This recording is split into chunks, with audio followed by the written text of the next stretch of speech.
Early morning to you, TikTok. It is about 2:12 a.m. Mountain Standard Time.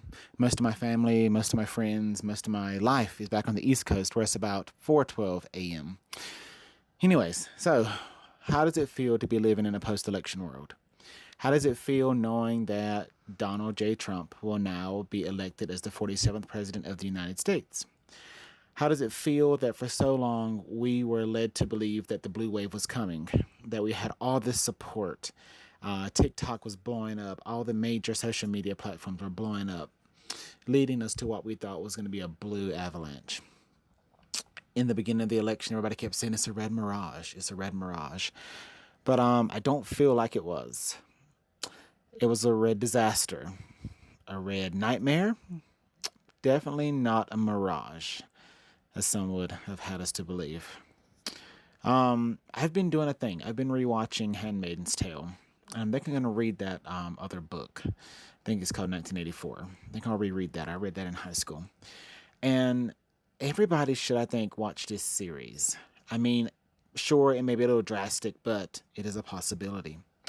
Everybody should be reading 1984, learning about what can take place in our future. You know, if you talk to historians from Germany, when Nazi Germany rose, it rose because people were silent. People were afraid to speak out against their government who was turning against them. Their government was electing somebody that they kind of felt like was bad for civil rights and liberty, but he was very charismatic. He was the H word, you know, the mustache guy. Yeah, he was very charismatic. He could speak to a crowd. He could probably sell ice to somebody from Antarctica, honestly. And I feel like that's what we've got right now. There's a lot of similarities that can be drawn between what's happening today in these United States of America and what happened in Europe back then. There's already companies that are buying a lot of stock ahead of the tariffs that are going to go in place when he's into office. And let's be clear, it's so mind wracking that people don't understand how tariffs work. The consumer, you, will be paying for the tariffs, not the corporate person that they buy it from. It will be passed on to the consumer like everything else. And you may say, oh, well, that's just going to, incentivize American companies to make more. Unfortunately, no. It's not how that works. What that will do is that will drive up the cost of goods. Americans don't work for cheap labor.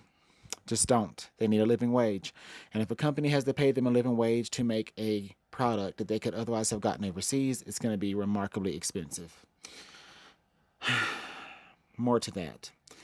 These tariffs are bad for free trade. Free trade is the engine that runs our world, the engine that runs our economy. Free trade creates competition.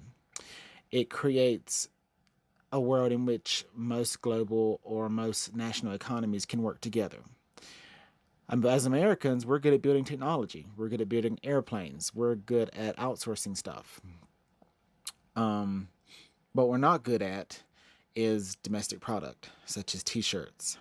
You might think, well, the South raises cotton. Sure, we do. From the South. I can guarantee you that. However, Americans don't work for the type of labor that it takes to make those goods cheap. Americans will not work for that, unfortunately. And it's not that we won't work for it. I mean, we wouldn't be able to live on that wage, honestly. We're good at outsourcing cars, Tesla. But even a lot of our domestic cars, like Ford, Chevrolet, they're not assembled in the U.S. anymore. Sucks, doesn't it? But anyways, this is going to be a post-election world. I'm afraid, honestly. I've spoke to people in my life that, voted for Trump, whatever, that is their civil right to do so. However, I have friends that are going to be affected by this decision, whether they want to or not. They have kids that would be directly affected by this decision, and it just blows my absolute mind that somebody could still make that decision. And I keep hearing, oh, 2025 isn't real, 2025 isn't real. Then why are federal agencies preparing for it? Why is the DOJ trying to put in safeguards? Why is the Federal Reserve saying the director will not step down if asked to by Trump? Why are federal agencies already putting in safeguards to resist Trump? Because they know Trump is bad for civil liberties. Trump is bad for our economy. A lot of people will say, well, my wallet was better under Trump. Well, if you paid attention in poli sci, in high school, maybe even college, you would have learned that every president inherits the last president's economy. So when your wallet was doing so well under Trump, that was actually Barack Obama's economy. The economy we're in right now, where you're saying, oh, Biden's in office, our economy's trash. This is Trump's economy right now. Shame on you. But that's what happened. That's what happens when the uninformed voter goes out and votes and listens to, and I don't even want to knock mainstream media because most of them warned us about this too. But you just vote based on what your neighbor said or what somebody told you or what the loudest person in the room is screaming. That's not true. If you would do some simple research, our country would be far better for it. I mean, Jesus, pick up a book. Pick up a book, read a book, pick up a history book that is not being whitewashed to make you believe this is the most amazing country in the world. Because no, it is not. No, we have never been. And no, we probably will never be. We are not a country of Christians, Jesus Christ. People came here to escape religious persecution. Our country is built around worship how you see fit, civil liberties, freedoms, be who you want to be, the American dream, blah, blah, blah, blah, blah, blah, blah. But you have all these people that are arguing against it that have never been marginalized in their entire life. And that blows my mind. That somebody that has not been marginalized can dare to perceive what our future is going to be under another Trump administration. Because I remember the Trump administration of 4 years when it was back in the history books. I remember that administration. I remember transgender service members being kicked out of the military. Yes, that was a dramatic pause. I remember when that happened. I remember the threat of rolling back gay rights and gay protections. I remember that. I remember women's rights coming under fire. I remember the installing of conservative justices that were whisked through confirmation processes. I remember this. And that was just setting the stage. Did you pay attention to what Trump said before in one of his rallies? If you vote now, you'll never have to vote again. Or, I don't need the votes. I wonder why that is. Have you looked at the graphs from the election? Something's not right.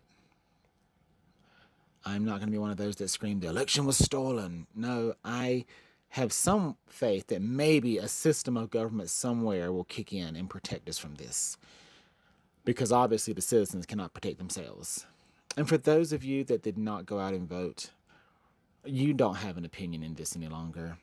Whatever happens, I don't want to hear your mouth. I don't. I do not, because you failed your fellow Americans. Also, by the way, I'm going to be starting a new video podcast. It's going to be myself and a good friend of mine. She goes by Scarlett Valetti. I'm so excited for her to get on my TikTok and let's start this video podcast. We're going to be talking about how we see our government going in the future, things that we've seen in the past, where we believe our country's headed, and what maybe we can do to stop it. Maybe. No marching orders yet, though, so bear with us. So we'll hope you stick around for that. So follow my page, share my page. I plan to report on everything that's going on in our government and in our country as it changes in real time. I'm going to be really aggravating. And for those of you that voted for Trump, I want you to follow me because I'm going to remind you every single day as the ship ball rolls downhill, I'll remind you that you're the one that pushed it over the edge. Anyways, as they say in Handmaid's Tale, under his eye, have the day you deserve.